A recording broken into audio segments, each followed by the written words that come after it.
36 जिल्हे, 36 बातम्या. News G9 Maharashtra. उत्तर तुमच्या प्रश्नांची.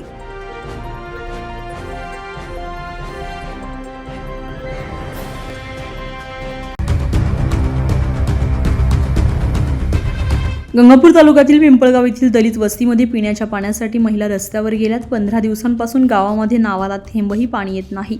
महिला आक्रमण झालाय. आज सकाळी गावातील 15-20 महिलांनी पाण्याचे भांडे कळशा घेऊन रस्त्यावर आम्हाला पाणी घ्या, ग्रामपंचायत प्रशासनाविरोधात रोष व्यक्त केलाय.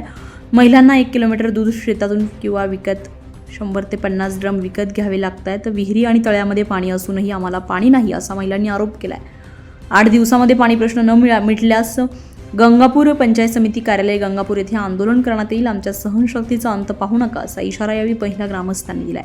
यावेळी भारता जावळे, केसरबाई थोरात, शोभाबाई थोरात, कडूबाई थोरात, केशरबाई थोरात, रुक्मिणीबाई थोरात, सरूबाई जावळे, रेखाबाई थोरात, अलकाबाई तुपे, नंदकिशोर थोरात, देविदास तुपे, सौरभ थोरात, सूरज कीर्तीकर, आनंद थोरात, मुकेश साळवे, बबन भालेराव, संदीप दिवेकर, संकेत थोरात, रितेश गायकवाड, अनिकेत थोरात, संतोष दिवेकर, दिनेश थोरात, रामदास गायकवाड, गोपीनाथ बनकर आदींसह गावकरी महिला मोठ्या संख्येने उपस्थित होते.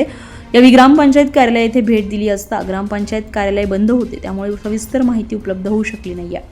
दलित वस्तीमध्ये महावितरण पोलचे तार झाडाला बांधलेले आहेत आणि लोंबकळत असलेल्या तारा दुकानाच्या दरवाजाला लागत असल्यामुळे एखादी मोठी दुर्घटना होण्याची शक्यता नाकारता येत नाही आणि तात्काळ ती हटवण्याची मागणी यावेळी ग्रामस्थांनी केली आहे. या ठिकाणच्या लिंबाच्या झाडाला पोलाचे ताण आणि लोंबकळत दिसलेल्या तारा तात्काळ दुरुस्त करून देतो असं मत वायरमन राठोड यांनी व्यक्त केलं आहे. पिंपळगाव तालुका गंगापूर औरंगाबाद. आमच्या ग्रामसेवक, सरपंच, गावकरी सगळे असताना आमच्या गावचे हाल आहेत. हे घरावरचे वायर दरवाजाला लागायला लागले, लाईनीचे वायर दरवाजाला लागायला लागले. इथं लाईट घेतली तर इथला तार कुठं लिंबाचे खंबेरे दिलाय. लिंबाला कुठं तार देतो त्या झाडाला तिथं दिलेला आहे. तर गावकऱ्याचा आम्ही काय करावा? पाया पडू पडू टेंगळे आले. सरपंच बदलायला आला पण आमच्या गावाची काही सुविधा करून गेला नाही. आता आपल्या भविष्यात पाण्याची सुविधा नाही झाली, पाणी नाही भेटलं तर आपण काय चालणार? आम्ही लगे मोर्चा काढू गंगापूर पंचायत समितीला. जल जीवनची पाईपलाईन केली, लाखो रुपये खर्च केले, लाखो रुपये निधी आणले. या निधीमध्ये जल जीवन मी त्यांना ग्रामसेवकला 50 वेळे पत्र दिले का माझी पाईपलाईन चालू, मला पाणी इकत नाही, पुरा कोरडा नळ पाणी माझाला मी इकत पाणी करतो 100 रुपये ट्रॅक्टर नाही तर वसम मास चालीस पाणी 41 रुपये पूर्ण पाणी इकत घेऊ टाकतो मी. माझ्या घरात कोण नाही, आम्ही दोघंच आहे. पाणी मला कमीत कमी 8 पाणी आम्हाला प्यायला विकत घेऊ का घेणार आहे?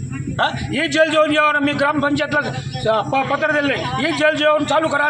निधी गेली कुठे? ही निधी गेली कुठे? आज लाखो रुपये ग्रामसेवक खाल्लेले, सरपंचाने खाल्लेले लाखो रुपये कुठे गेले का? आज हे कुठे गेले? आज हे मला फक्त गव्हर्नमेंटला विचारायचं आहे.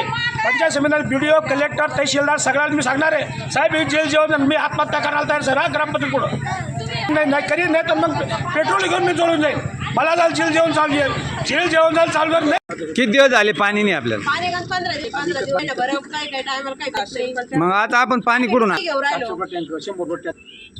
टाकी घेतो. आता जर आपल्याला पाणी नाही भेटलं तर आपण काय पुढचं पाऊल काय उचलणार? काय करून करणार हे?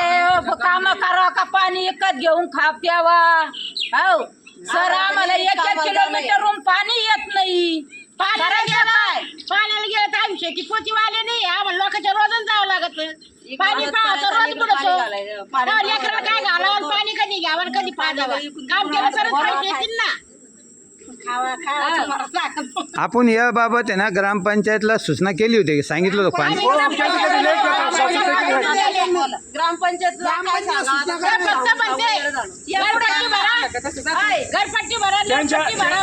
त्यांच्या घरघर वावरतून पाणी त्यांच्या घरघर वावर ते काय आम्हाला दलित वस्तीवर अन्याय सगळ्यांना दलित वस्तीवर अन्याय. आम्हाला गावातल्याशी घेणं काही नाही, फक्त आम्हाला दलिताला खावा का पाणी आणा एवढंच आमचं म्हणणं आहे.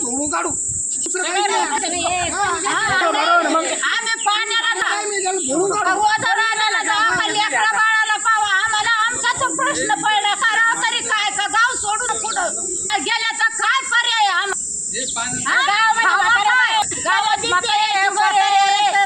सगळे रोग